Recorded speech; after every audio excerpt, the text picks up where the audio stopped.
وَإِنَّ اللَّهَ أَمَرَ الْمُؤْمِنِينَ، حضور فرماتے ہیں اللہ نے اہل ایمان کو بھی وہی حکم دیا ہے بما امر بہ المرسلین، جو اس نے اپنے رسولوں کو حکم دیا۔ اب یہاں دیکھیے کہ حضور سورہ مومنون کی ایک آیت کوٹ کر رہے ہیں، سورہ مومنین کی آیت نمبر 51 ہے، یا ایھا الرسل کلوا من الطیبات واعملوا صالحا، اے میرے رسولو پاکیزہ چیزیں کھاؤ اور عمل نیک کرو۔ یہ عقل حلال کے ساتھ پھر اس کے بعد جو ہے وہ عمل نیک اللہ تعالیٰ کے ہاں وہ قابل قبول ہوگا۔ کلوا من الطیبات واعملوا صالحا۔ وقال، اور ایک دوسری آیت بھی آپ نے کوٹ کی، یہ سورہ بقرہ کی آیت نمبر 172 ہے، یا ایھا الذین آمنوا کلوا من طیبات ما رزقناکم، دیکھو کھاؤ ان پاک چیزوں میں سے جو ہم نے تمہیں دی۔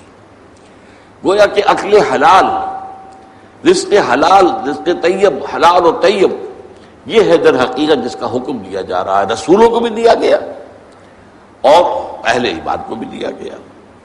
ثم ذکر، اب یہ ہے اس حدیث کا وہ ٹکڑا کہ جو لرزہ طاری کر دینے والا ہے۔ پھر حضور نے ذکر فرمایا الرجل، ایک ایسے شخص کا یطیل السفر، جو بڑا لمبا سفر کر کے آیا ہے۔ حدیث میں صراحت نہیں ہے لیکن گمان یہ ہے کہ یہ حج کا سفر ہے۔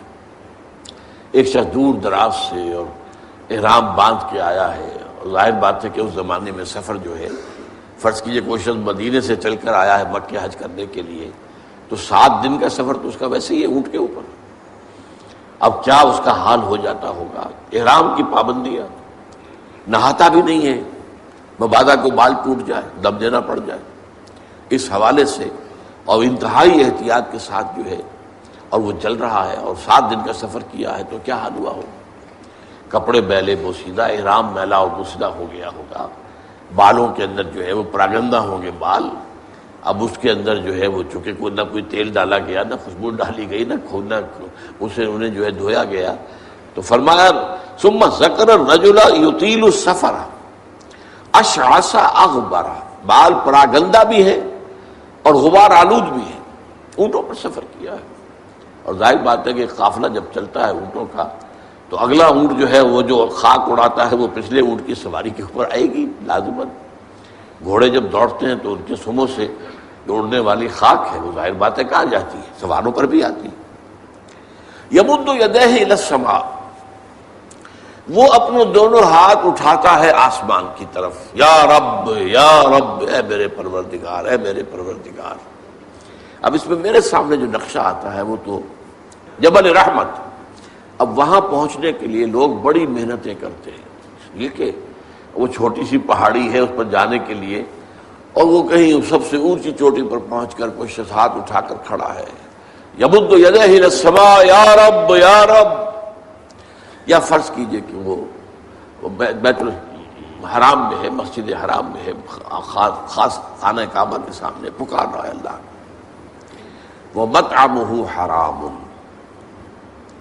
حال یہ ہے کہ جو اس کا کھایا ہوا ہے پیٹ میں وہ حرام ہے، وَمَشْرَبُهُ حَرَامٌ، اور جو اس کا پیا ہوا ہے وہ بھی حرام ہے، وَمَلْبَسُهُ حَرَامٌ، اور جو اس کا لباس ہے احرام، بہت قیمتی تولیوں کا وہ جو احرام ہے وہ بھی حرام کی کمائی سے آیا ہے۔ وَغُذِیَ بِالْحَرَامِ، یہ سب سے آخری ٹکڑا سب سے اہم ہے، حرام کے ذریعے ہی غذا پائی ہے اس نے، اس کا تن و توش جو بنا ہوا ہے وہ حرام کی غذا سے بنا ہوا ہے۔